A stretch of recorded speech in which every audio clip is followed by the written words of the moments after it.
Você já ouviu alguém bem-sucedido falar: eu era um aluno muito ruim na escola? Isso não é muito difícil de ouvir. Por que geralmente não são os melhores alunos de uma sala que ocupam os melhores cargos quando ficam adultos, hein? Muita gente ainda acredita que é a aptidão intelectual de uma pessoa ou seu QI que define o sucesso profissional dela. Mas a vida tem mostrado que não é bem assim não, viu? Quais são os outros fatores que entram em jogo quando pessoas com QI tão alto não se dão tão bem, mas aquelas com QI modesto se saem surpreendentemente melhor? Bom, QI, caso você não saiba, é o termo usado para coeficiente de inteligência. E você consegue ver seu coeficiente ou sua pontuação fazendo um teste de lógica. Por exemplo, Albert Einstein ele tinha um QI de 160. Agora é só fazer o teste e descobrir quão inteligente você é em comparação com ele. Na internet tem vários modelinhos para quem se interessar. Obviamente não são oficiais, mas já ajudam você a ter uma ideia. Esses testes eles foram usados por muito tempo para predizer o sucesso ou o fracasso das pessoas. Mas um dado interessante é que descobriram que o QI em si contribui com cerca somente de 20% dos fatores que determinam o sucesso na vida. Então outros 80% fica para variáveis e circunstâncias, como por exemplo a classe social, a sorte e a tão falada inteligência emocional.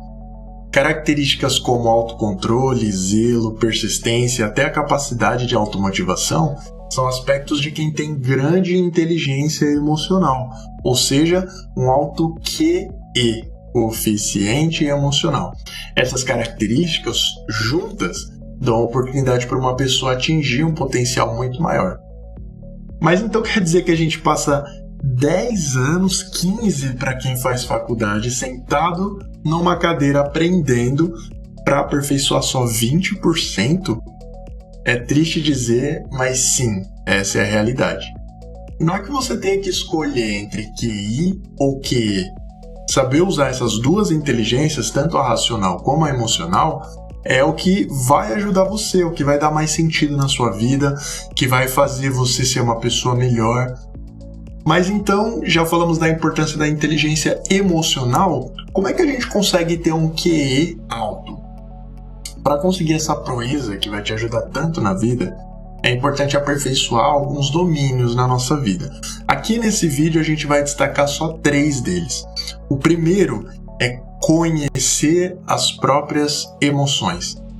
Imagina um homem que chega em casa cansado do trabalho e ele senta para assistir TV. A esposa chega para contar como foi o dia dela, mas ele logo se ofende e começa a responder mal sem nenhum motivo. Fala: silêncio, eu quero assistir o jornal, fazendo barulho. Ou então as crianças começam a brincar ali perto e ele mais uma vez grita: eu não aguento mais essa gritaria aqui, eu quero assistir televisão. Normalmente essa pessoa não percebe ou não quer perceber o quão rude ela está sendo. Até que alguém fale para ela. Em alguns casos, uma outra pessoa pode fazer com que ela se autoavalie e decida abandonar esses sentimentos que vieram lá do trabalho, do estresse que a pessoa teve no dia. E isso pode mudar o estado de espírito dela. Nesse caso, a pessoa não conhecia as próprias emoções, mas a partir desse instante, ela vai poder se policiar e identificar isso antes. Isso é a base da inteligência emocional. Reconhecer os seus sentimentos é o primeiro passo para poder se controlar.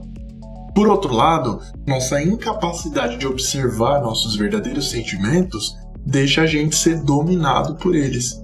As pessoas mais seguras são os melhores pilotos de suas vidas, que têm uma consciência maior de como se sentem em relação às suas decisões pessoais, desde com quem vai se casar até que emprego aceitar. As emoções que ficam embaixo do limiar da consciência, o que a gente faz sem nem perceber, tem um impacto muito poderoso na maneira como nós percebemos, como nós reagimos às coisas, mesmo sem a gente fazer a menor ideia de que eles estão atuando. A primeira essencial habilidade para ter o controle emocional, então, é conhecer as próprias emoções. A segunda é lidar com as emoções. Muitas pessoas conseguem reconhecer os seus sentimentos, o que já é muito bom. Mas o que adianta se a pessoa não fizer nada em relação a isso?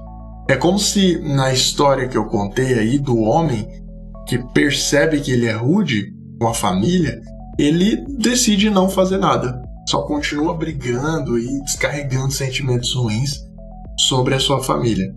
Saber lidar com os sentimentos é conseguir se recuperar mais rapidamente das perturbações da vida que nos incapacitam de lidar com a ansiedade, com a tristeza, e não só para você, mas para todas as pessoas ao seu redor. O objetivo final tem que ser o equilíbrio, entendeu? Não é para você reprimir suas emoções. Cada sentimento tem um valor e um significado. Uma vida sem sentimentos seria totalmente entediante. O que é necessário é que a emoção seja na dose certa, um sentimento proporcional àquela circunstância. Se você estoura na primeira coisa que seu filho faz de errado, não é a coisa certa a fazer. Mas ter uma conversa séria com ele é importante. Então, manter sob controle as emoções que nos afetam. Isso é fundamental para o bem-estar. As emoções muito extremas, elas minam a nossa habilidade e causam muitos outros problemas para nós e para as pessoas ao nosso redor. O terceiro aspecto que a gente vai falar é se motivar. Conseguir colocar todas essas emoções a serviço de uma meta é essencial para a gente conseguir ter foco, controle, criatividade e esse autocontrole emocional, que é justamente saber adiar a satisfação, conter aquela impulsividade, está por trás de qualquer tipo de realização que a gente tem na vida. À medida que as nossas emoções atrapalham ou diminuem a nossa capacidade de pensar e fazer planos, de seguir treinando para alcançar uma meta distante, solucionar um problema ou coisas assim, elas definem os limites do nosso poder de usar nossa capacidade mental e assim determina como nós vamos nos sair na nossa vida. É como se a gente tivesse uma Ferrari, mas a estrada tivesse toda esburacada. Você ia conseguir atingir todo o potencial da sua Ferrari? Não, porque apesar dela ter a capacidade, ela não tem condições de colocar toda essa potência em prática. Só numa estrada aberta, limpa, a Ferrari conseguiria andar. Então a mesma coisa é a gente na vida. À medida que somos motivados por sentimentos de entusiasmo, prazer, ou mesmo por um grau ideal ali de ansiedade, esses sentimentos levam a gente ao sucesso. Mas se a gente não tem motivação, é como se a gente estivesse nessa rua esburacada. E mesmo que a gente tenha muito potencial, a gente não consegue exercer isso. Então a união desses 3 fatores que a gente falou aqui, a primeira, conhecer suas próprias emoções, a segunda, lidar com as suas emoções, e a terceira, se motivar, é o que vai fazer com que aconteça uma maior eficiência na sua vida e vai te dar mais inteligência emocional. A falta dela acaba levando a repetidos desastres. E essa é a deficiência que faz que mesmo uma pessoa que tem um QI alto, que é muito inteligente, não consiga se sair bem em outros aspectos da vida dela. Ou talvez seja percebido pelas pessoas como arrogante ou como insensível, porque ela tem limitada a sua inteligência emocional. Todas essas coisas que a gente falou aqui, elas foram tiradas de um livro que se chama Inteligência Emocional, que é do Daniel Goleman. Se você tiver curiosidade de aprender mais sobre isso, pesquisa o livro. Ele tem 400 páginas e além dessas 3 dicas aqui, tem várias outras que podem ajudar você a aumentar a sua inteligência emocional.